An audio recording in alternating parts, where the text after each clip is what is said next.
We give glory to God for yet another week in the land of the living, and we want to thank you for always creating the time to listen to the revelation knowledge the Lord makes available through this channel. As you listen to God again through his mouthpiece, Anthony Adifarakan, may you receive light, and may the grace for application and manifestation rest upon you in Jesus' name. Be blessed as you listen.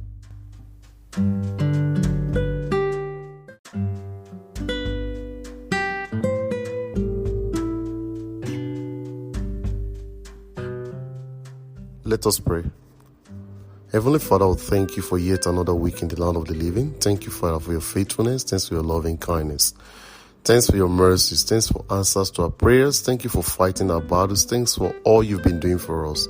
Lord, be exalted in the name of Jesus. We have come to learn again at your feet. We pray that you give us understanding. We pray that you give us fresh insights into your word and also release upon us the grace and the discipline to apply all we'll be learning from you. Thank you, Father, for always answering our prayers. We return all the glory to you. In Jesus' mighty name we have prayed. Amen.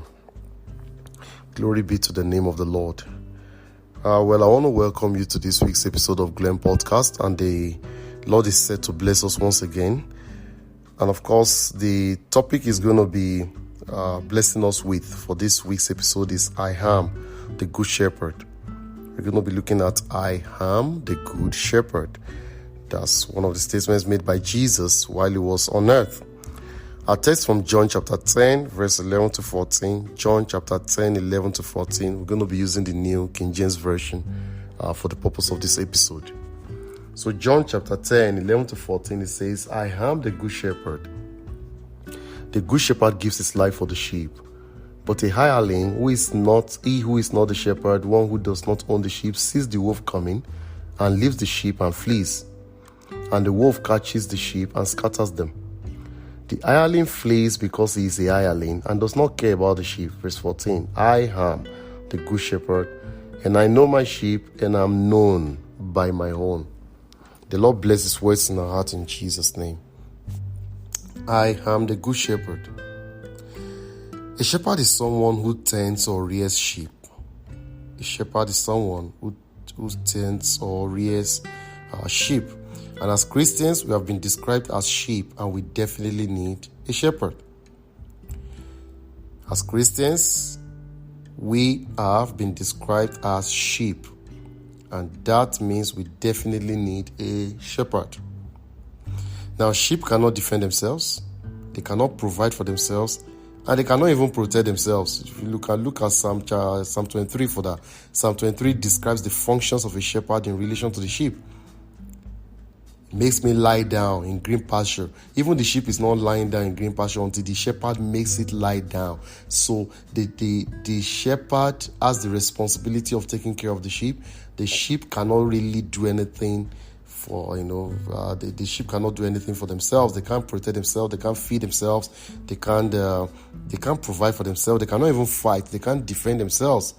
So they really, really need to depend on the shepherd. And that's why it says Psalm 23, if you read it, it describes the functions of who a shepherd is in relation to this sheep. And that's why Jesus has been provided for us. Because of this need for a shepherd, that's why Jesus Christ has been provided for us, not just as a shepherd, but the Good Shepherd. Not just as a shepherd, but the Good Shepherd who practically laid down his life for the benefit of the sheep. Jesus Christ practically laid down his very own life for the benefit of the sheep. He didn't have to die, but for the sake of the sheep, he laid down his life.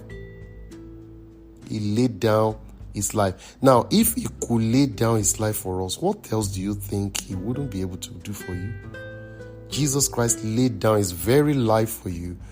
He laid down his very life for us. What do you think is too big? What else is greater than somebody laying down his life? What else do you think he will not be able to do for us? He already demonstrated the highest form of love by giving up his very life. You can look at John 15:13. John 15:13. Greater love has no man. There is no other love higher than laying down your life for someone. And that's what Jesus did. He already demonstrated the highest form of love by giving up his very own life. So what else do you think will be too much for him to do for you? What? Is it direction you need in life? Do you need guidance? Do you need clarity of purpose? What do you think you need in life that the one who already gave his life will not be able to make available to you? Nothing.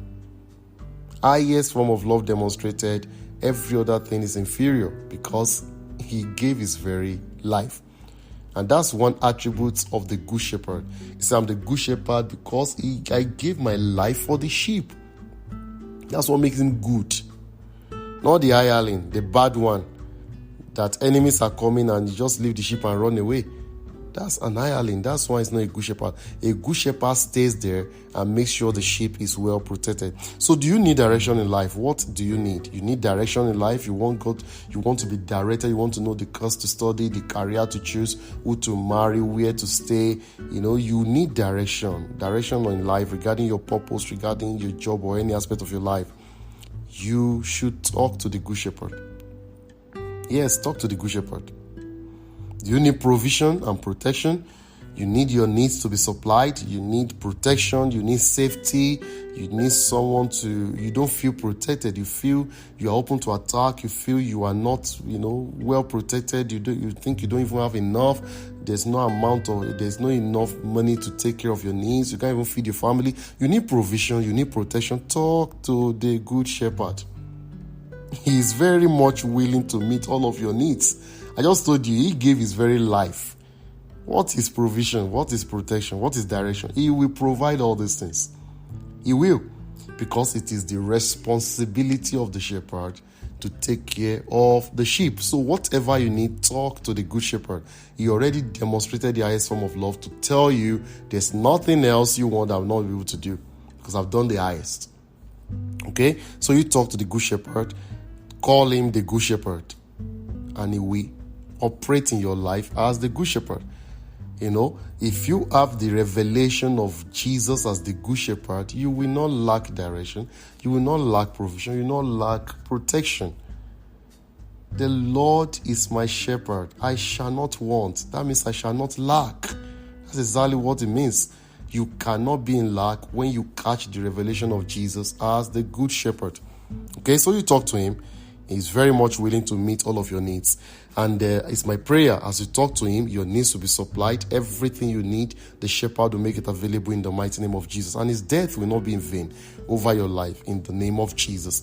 So you want to surrender your life to Jesus Christ, this will be the time to do so. He is not the shepherd of everyone. He's only the shepherd of the sheep. And unless you are born again, you are not one of his sheep. So you can't enjoy the ministry of the shepherd when you are not a sheep, okay? So you want to become a sheep under Jesus so you can begin to operate in your life as the good shepherd. You are going to say this prayer after me. Say, Lord Jesus, I am a sinner in need of your salvation. Please forgive all my sins, save my soul, and make me yours forever. I surrender my life to you today. Thank you for saving me. Amen. Let me pray with you. Father, thank you for your word. We appreciate you so much for the provision of the good shepherd who laid his life down for us. Thank you, Jesus, for taking that role. Accept our thanks in the name of Jesus. Lord, we thank you for your word. And we have heard you. The grace to begin to relate with you as the good shepherd, the grace to trust you enough to understand that if you have already demonstrated the highest love by laying down your life, there will be nothing else you cannot do for us. The grace to always remember this and not panic, release upon us in the name of Jesus. I pray for your children who have surrendered their lives to you. Lord, accept them in the beloved. Write their names in the book of life. Forgive all their sins. And Jesus Christ, now that they have become sheep, take on your role over their lives as the good shepherd. Make provision available, make protection available, make direction available. Everything these your children in begin to supply in the mighty name of Jesus. And for all of us, I pray the grace to keep enjoying the ministry of the good shepherd all the days of our life. May this rest upon us in the mighty name of Jesus. Thank you, Father, for answering our prayers. We return all the glory to you. In Jesus' mighty name we have prayed. Amen.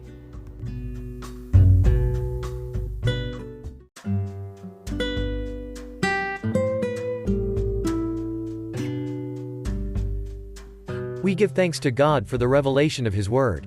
If you said that prayer of salvation, congratulations. Your sins are now forgiven and your new life has begun. Please locate a Bible-believing church near you and start fellowshipping with other believers there. Or if you need help in learning how to live this new life in Christ Jesus, kindly send us a message through our website, www.glom.org, and we will respond accordingly. We will meet again next week for another episode if the Lord has not returned. Until then, keep enjoying your freedom in Christ Jesus. God bless you.